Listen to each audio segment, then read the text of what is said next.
কিন্তু তার জন্য যতটা আমার এতটা খারাপ লাগছে, সেই কারণেই আমি এই ভিডিওটা পোস্ট করলাম। যদি আজকের আমি, আপনি, তারা বা অন্যরা তাদের বাড়ির মেয়ে হতো, তাদের পরিবারের কেউ হতো, কেমন লাগতো? একটা এই সঞ্চয় করা, একটা এই কাজের জায়গাটা নির্দিষ্ট খুঁজে নিতে যে কত কষ্ট হয়, কত কষ্ট করতে হয়, সেটা একমাত্র আমি বুঝি। কারণ আমিও চাকরি করি, আমি বুঝি যে কাজের জায়গাটা কত কষ্ট করে ধরে রাখতে হয়। তবে মমিতা দেবনাথ যে ডাক্তার হয়েছিল, তার যে স্বপ্নটার জন্য যে তাকে কত কষ্ট করতে হয়েছিল, সেটা আমিও বুঝতে পারছি। যারা বুঝতে পারবে না তারা কোনো সময় বুঝতে পারবে না যে গরিব লোকের বাড়িতে যে কতটা কষ্ট, কতটা সব কিছু মেনে সঞ্চয় করে চলতে হয়। আজকে সেই মেয়েটাকে সবাই মিলে মেরে দিবে। কষ্টটা বুঝলে না, তার একটা মা বাবা ছিল, তার একটা স্বপ্ন ছিল, সব স্বপ্নটাকে ভেঙে চুরমার করে দেবে। আজকের আমাদের রাজ্য সরকার বলছে 10 লাখ টাকা নেও, মেয়ে কি ফিরে আসবে? মেয়ে ফিরে আসবে।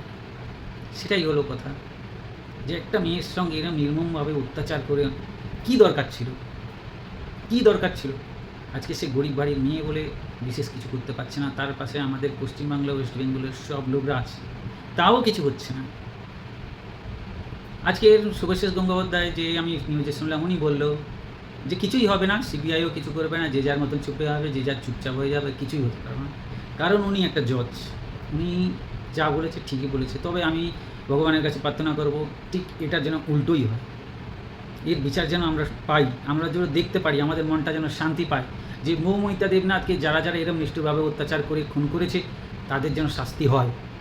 আর সেরকম শাস্তি না চাই, এটা একদম ডাইরেক্ট ফাঁসি, না তো মৃত্যু।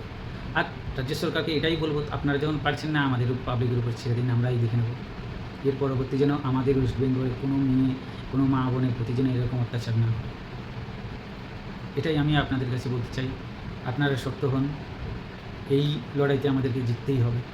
সেটা আমাদের কেউ না হতে পারে, তবে আমাদের হৃদয়ের মধ্যে আমাদের একটা বোন, দিদি বলে মানে আমরা, যে মানুষটা আজকে নিজের স্বপ্নগুলো পূরণ করতে পারলো না, এভাবে অন্যায়ভাবে অত্যাচার করে তাকে মেরে ফেললো, তার জন্য আমাদেরকে দাঁড়াতেই হবে। কেন পারবো না দাঁড়াতে? আমাদেরকে দাঁড়াতেই হবে। যখন আমরা ফালতু টাইম নষ্ট করতে পারি, তাই একটা শক্তির জন্য কেন আমরা কষ্ট করতে পারবো না? অন্যায়ের জন্য প্রতিবাদ করতেই হবে আমাদেরকে। সবাই ভালোভাবে থাকবে, লেগে থাকো, এটাই আমি চাইবো।